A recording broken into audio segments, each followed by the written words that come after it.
నమస్తే, welcome to legend. ప్రస్తుతం మనం 9వ ప్రెస్ క్లబ్ లో ఉన్నాం. ఇక్కడ విశ్వ హిందూ పరిషత్ ఆధ్వర్యంలో ఒక ప్రెస్ మీట్ అయితే ఏర్పాటు చేశారు. ఏదో దళితులకు అన్యాయం జరిగింది గోవధ విషయంలో అని చెప్పేసి కూడా మాట్లాడుతున్నారు. అసలు ఏంది దళితులకు ఎటువంటి అన్యాయం జరిగింది, పోలీస్ వ్యవస్థ కావచ్చు, ముస్లింలో ఏదో దీనికి సంబంధించి గొడవలు జరిగాయని చెప్తున్నారు. అసలు ఏం జరిగిందని మాట్లాడే చేద్దాం. అలా చెప్పండి, అసలు ఏం జరిగింది, దళితులకు ఏ విషయంలో ఇట్లాంటి ఇబ్బంది జరిగింది? ముందు ప్రభుత్వం తన కర్తవ్యం లోపల ఫెయిల్ అయింది. ఎందుకంటే బక్రీద్ ప్రతి సంవత్సరం వచ్చేది, ఇదేం కొత్త కాదు.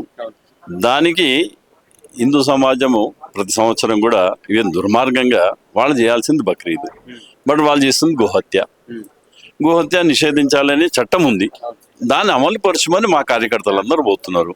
అర్థమైందా? దానికి విరుద్ధంగా ఎవరైతే గోహత్య చేస్తుండ్రో బక్రీద్ బదులు ఖురాన్లో చాలా వచ్చినాయి. ఈ మొన్న ఆర్టికల్స్ కూడా వచ్చినాయి. ఇది మన బక్రీద్ సందర్భంగా నేను అన్ని పేపర్లు చదివిన, అన్ని వీడియోలలో చూసిన. ఇక్కడ కూడా ఆ ప్రవక్త కానీ ఆయన ఎవరికైతే దైవుడు ఉన్నాడు కదా, దైవ సంబుద్ధుడు, దైవవాక్కు లోపల ఎక్కడ కూడా ఆవును చంపమని, ఆవును నాకు బలీమని మాత్రం లేదు. అర్థమైందా? సో అట్లాంటప్పుడు వీళ్ళు దుర్మార్గంగా హిందువులని ఈ విధంగా కించపరచడానికి, కింది చూపించడానికి, అంటే హిందువులు ఏదైతే మొత్తం 30 కోటి దేవుడు దాని లోపల ఆవులో ఉంటాయంటారు కదా, అట్లాంటి దాన్ని దుర్మార్గంగా వాళ్ళు వధిస్తున్నారు. చూడండి, వీళ్ళు రెచ్చగొట్టడానికి వధిస్తున్నారు. దాన్ని ప్రభుత్వము అరికట్టడం లోపల ఫెయిల్ అయింది. కాబట్టి నిజంగా చెప్పాలంటే వాళ్ళ దోషి మన ప్రభుత్వమే, మన ప్రభుత్వంలో వ్యవస్థనే. మన ప్రభుత్వం లోపల మన దగ్గర కాంగ్రెస్ ప్రభుత్వం ఉంది. ఇక్కడ ఎవరైనా హోంమంత్రి, నేను కూడా సాక్షాత్తు ముఖ్యమంత్రి గారి దగ్గరనే ఉంది. ఆయన బాధ్యత వహించాలి. ఈ విధంగా ఇన్ని జరిగింది. ఇప్పుడు బక్రీద్ కదా, మరి ఇన్ని వేల గోలు ఎందుకు వధించబడుతున్నాయి? ఇన్ని గోవులు అచ్చాపోని వధించిండ్రు. దాని తర్వాత అవి వధించిన తర్వాత వాడ కలివాలాలు, తలకాయలు అవన్నీ కూడా దుర్మార్గంగా తీసుకుపోయి నువ్వు హిందువుల ఇంటి దగ్గర అడ్డంపు చేసేది, హిందువుల వాడలలోనా అంటే దళిత వాడల్లో వాళ్ళకి ఎవరు చెప్పడం లేరైనా, వాళ్ళకి ఇది కాదనంటే దీని అంటే అర్థం ఏంటిది? అక్కడ నుండి కూడా మన వాళ్ళంతే కదా, ప్రభుత్వము మనం వాళ్ళంతా కూడా ఏంటంటే ప్రభుత్వం ఉంది మనకు, ప్రభుత్వం మనం చూస్తుంది అనే ఆలోచన ఉంటుంది. ప్రభుత్వం ఫెయిల్ అయినప్పుడు వాళ్ళు ఏం చేస్తారు? చప్పుడు చెక్క దండం పెట్టి అక్కడ పలాయనం చిత్తగిస్తారు. ఈ రోజు అన్ని కూడా జరుగుతున్న పలాయనం అన్ని కూడా జరిగి ఈ ముస్లిమ్స్ అక్కడ కాంటే ఈ రోహింగ్యాలు వీళ్ళంతా బయట నుంచి వచ్చి వాళ్ళు ఏమో యథేచ్ఛగా తిడుతున్నారు. వీడియోలు కూడా నేను చూస్తాను. దాంట్లో ఎంతో దుర్మార్గంగా ఎంఐఎం వాళ్ళు, అంటే మనం బరాత్ తీస్తాం కదా, శోభయాత్ర తీస్తాం కదా, ఆ విధంగా లారీలలో కోడెలు చిన్న అది ఉన్నది 14 సంవత్సరాల తర్వాత చంపవచ్చు. అది కూడా డాక్టర్ ఆయనకు సర్టిఫికేట్ ఇవ్వాలి, ఏమని ఇవి వ్యవసాయానికి పనికిరావని.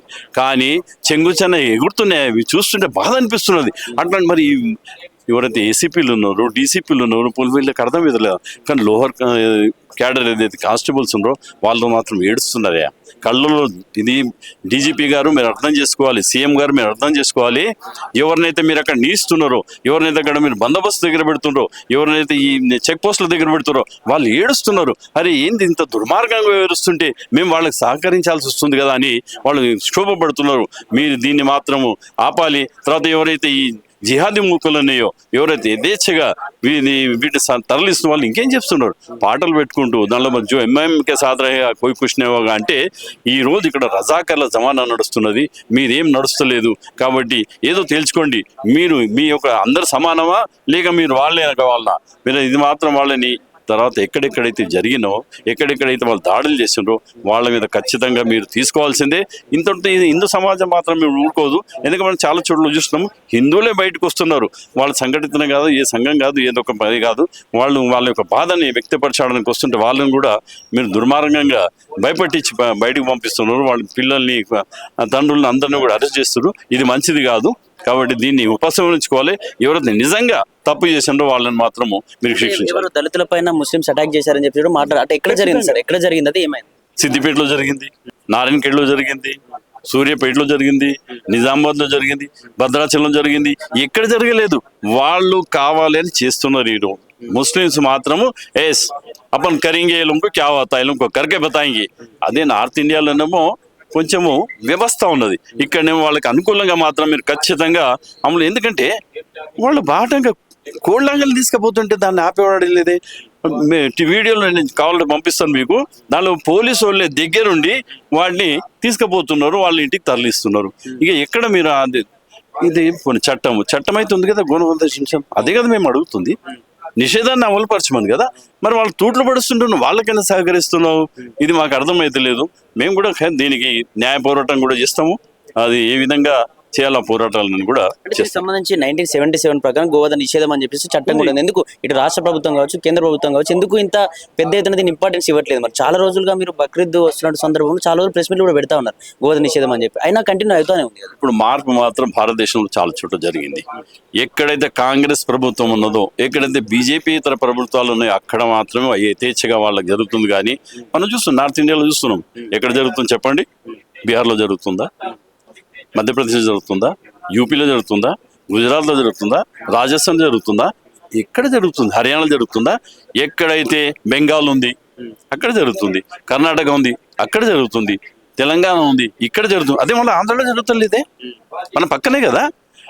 మరి పోనీ తమిళనాడులో జరుగుతుంది అంటే ఎక్కడైతే హిందువులని వాళ్ళ యొక్క మనోభావాలను కాపాడి లేక వాళ్ళని గౌరవించే ప్రభుత్వాలను అవి మాత్రమే ఖచ్చితంగా పట్టించుకుంటున్నాయి. కానీ హిందువులు కాదని ఎవరు తీసేస్తుంటారో వాళ్ళు మాత్రం ఖచ్చితంగా ఆ ముస్లింస్ కొమ్ము కాస్తున్నారు. ఇది మంచిది కాదు, దేశానికి మంచిది కాదు, దేశ సమగ్రతకు కూడా మంచిది కాదు. ఎందుకు ఈ ప్రభుత్వాలు కూడా ఎక్కువగా హిందువులే ఉంటారు, ఇది దేశవ్యాప్తంగా కావచ్చు, రాష్ట్ర వ్యాప్తంగా కావచ్చు, ఎందుకు ముస్లింల వైపు ఎందుకు పోలీస్ వ్యవస్థ ఉండాల్సి వస్తుంది? ఆ ముస్లింస్ వైపు పోలీస్ ఏంటిదంటే ప్రభుత్వం ఏం చెప్తుంది, అక్కడ ఉండేది సీఎం గారు ఏ లైన్ తీసుకుంటే అది చేస్తారు, వాళ్ళు తప్పదు అక్కడ.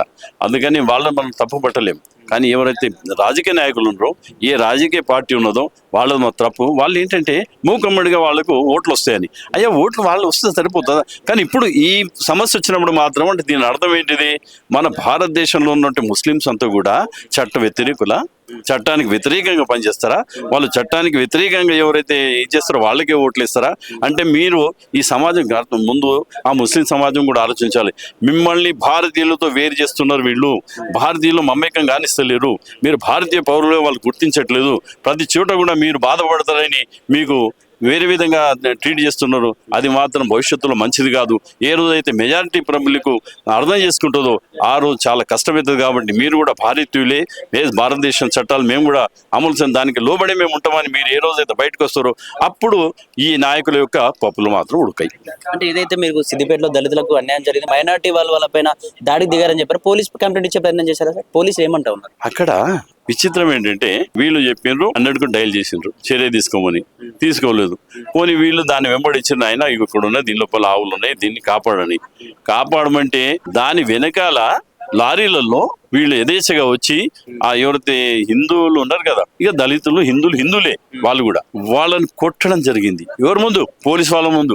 మీకు ఇంకా విచిత్రం, కొన్ని వీడియోలోని పోలీసు వాళ్ళనే మూరలు వేసిన వాడు, వాళ్ళ మీద యాక్షన్ లేదు ఇప్పటి వరకు. తర్వాత ఈ దళితులను ఎవరైతే కొట్టినో కాళ్ళు ఇరిగిన చేతులు వాళ్ళ మీద ఇప్పటివరకు యాక్షన్ లేదు. ఉల్టా ఎవరైతే దానికి చట్టాన్ని కాపాడమని మొరబెట్టుకుంటున్నారో వాళ్ళ మీదనే మీరు కేసులు పెడితే రేపు పొద్దున జాగ్రత్తలు కావాలంటారు, మీరు చట్టాలకు లోబడి పనిచేయాలంటారు. ఇక ఎవరి ముందుకు వస్తారండి?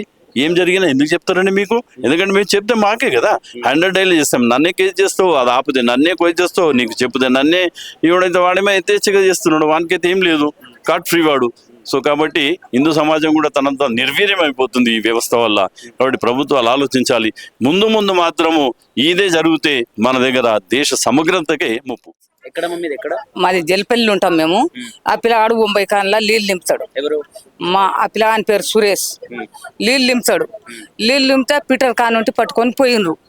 పోయి ఉడంగడ్డల మెత్త కొట్టిండ్రు, పోలీసు వాళ్ళు కొట్టిండ్రు.